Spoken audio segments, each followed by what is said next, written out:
further, I would like to invite the lady from the law, from the background of the law, Advocate Sumitra Chaudhary from Supreme Court of India. You're welcome, ma'am, for the session. Please, ma'am, we are waiting for your kind words and your instructions and your directions, how our book would be helpful for the law students and in the law implementation. Advocate Sumitra Chaudhary. Hello, everyone. Welcome, ma'am. Yes, wonderful. I would first like to thank the organizers, the guests of honor, my co-panelists, and especially the participants for taking this wonderful initiative of e-launching a book.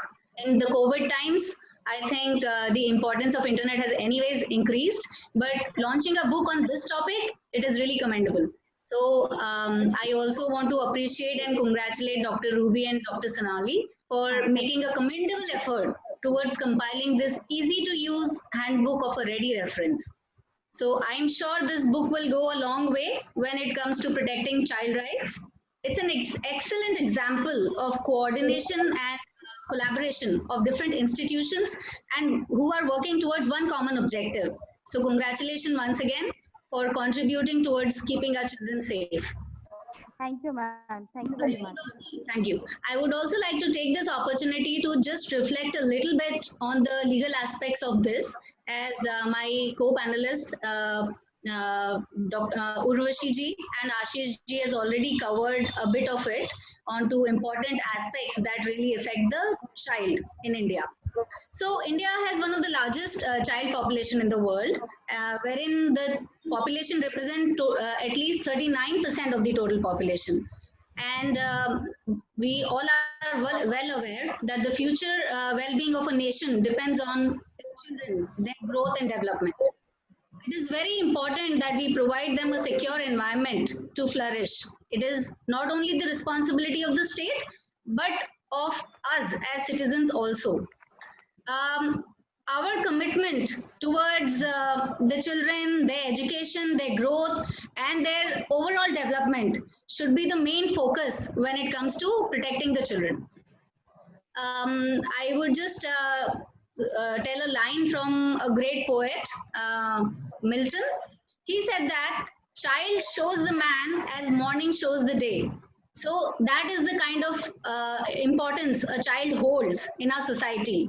It is the duty of our society to look after every child with a view of assuring full development of their personality. Since they are the future custodians and torchbearers of our society, it becomes even more important that we preserve, we protect these messengers of knowledge, messengers of cultural heritage, ideology and philosophy of our society, so that they really develop into good citizens and good adults. Major issues that children face in India are child labor, female feticide, malnutrition, illiteracy, child marriage, child trafficking, gender discrimination. So these are basically few areas that children are very vulnerable to. When we come to legal definition of a child, it is not really defined anywhere as such, not in the Constitution of India, but then it is defined in various legislations that affect, that comes to the rescue of the child. So if there is something that is violating the right of a child, or, we need to protect them, then that is where a child has been defined. And various legislations have various different definition to the word child. So even international covenants, if you look at Convention on the Rights of Child, the one that was passed in 1989. So they've said every human being who's below the age of 18 years is a child. And if you come to United Nations Conventions of Rights of the Child, CRC, UNCRC, then they have a different definition for that. So it is important that we incorporate the child's civil and political rights, their social, economic, cultural rights, protection rights, taking from the international covenant, but ensuring that our legislations also encompass the same. There are a lot of legislations in India which define child, which depends on the purpose on which a child is defined. So if I say Indian Majority Act, then it defines a child as being major upon attaining the age of 18 years. If I say, if you look at the Child Labor Prohibitions Act, then a child would be somebody who has not completed 14 years of age. Again, when it comes to Child Marriage Restraint Act, so earlier it was boys, it was 21 years, and for females it was 18 years. Although there was a recent judgment of Supreme Court in Independent Thought versus Union of India, in which 15 years was benchmarked as the age.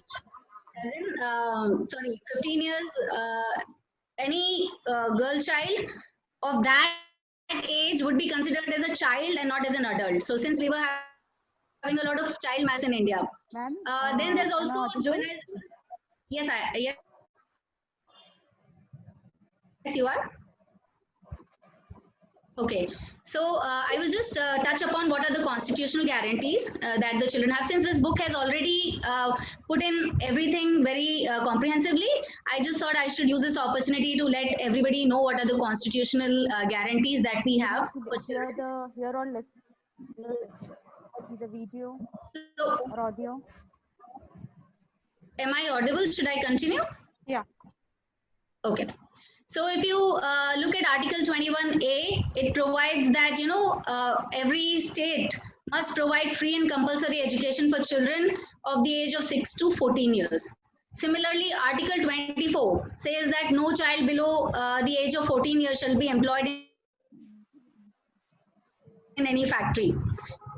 Article 39, Directive Principles of State Policy, we have a lot of laws that directs the state for providing proper living, proper development, right to health, a lot of other things that the state must ensure for the children. Similarly, children also have all those rights that the other citizens of India has, just as an adult male or female has under Article 14, 15, 21, 23, 29. So, which is equality, discrimination, no discrimination, right from being protected from being trafficked. So, no child trafficking. Similarly, protecting the rights of minorities, Article 29, Article 46 for the rights of weaker section. There are three very important legislations that often come to our rescue, and that is the Juvenile Justice Act of 2015. Then there is the POCSO Act. I'm sure everybody has heard that. Protection of Children from Sexual Offences Act.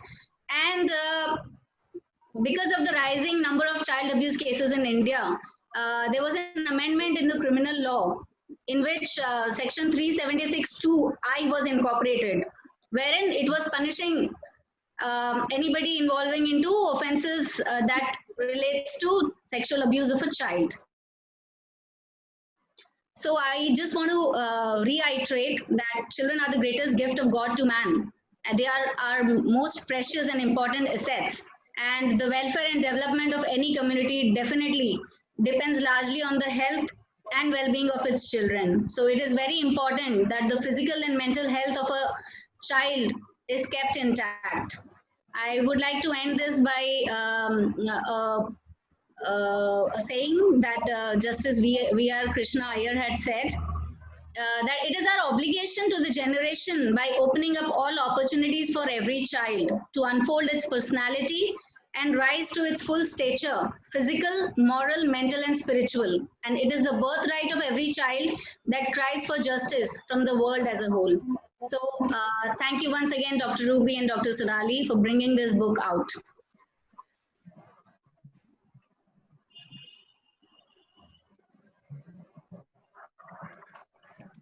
Thank you, Sumitra ma'am. Thank you very much.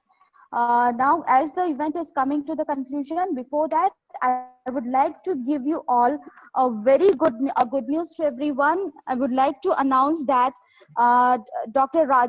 S. Rajesh, IFS, Director Niti Ayog, Director at COVID-19 Core Team, Department of Health Research, Ministry of Health and Family Welfare, Government of India is being awarded as a Corona Warrior by International Journal of Academic Research in Social Sciences and Humanities, Hyderabad, in collaboration with Center for Social, Economic and Business Studies, Hyderabad. Congratulations, sirs, for being awarded by the two eminent journals from Hyderabad. You are the Corona warrior. You have given your services at this crucial moment and the time what we all have faced. Thank you very much, sir. Now, taking the event at the concluding part, I would like to express my heartfelt gratitude to Honorable Chief Guest, eminent speaker, and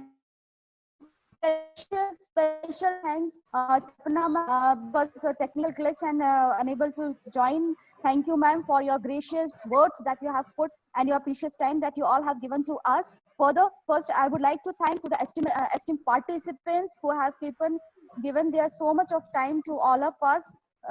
And then we have NGOs with us. Dr. Shilpi Chauhan, Founder Secretary, Saksham Society, NGO Jaipur. Deepak Sharma, Udyan Care, NGO Delhi. Why am I thanking a lot to the NGOs? Because after government of any country, NGOs plays a significant role when it comes to work on the social issues. So we are very thankful to the NGOs, those who are giving their services to the society. Further, I would like to express my sincere thanks to civil servants who gave their precious time for the event, those who have joined here. Finally, I would like to take the opportunity to thank the media professionals for their presence during the event and covering the news.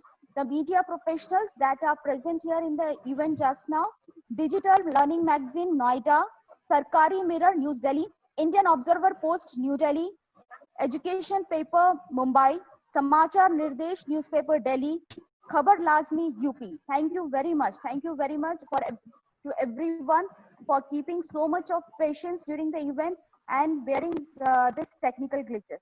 Thank you for appreciating our book and giving your blessings. Further, we will again come with some other social issue and we'll work up and we'll come up together with you. Thank you all. Thank you very much, the speakers and the participants. Thank you very much.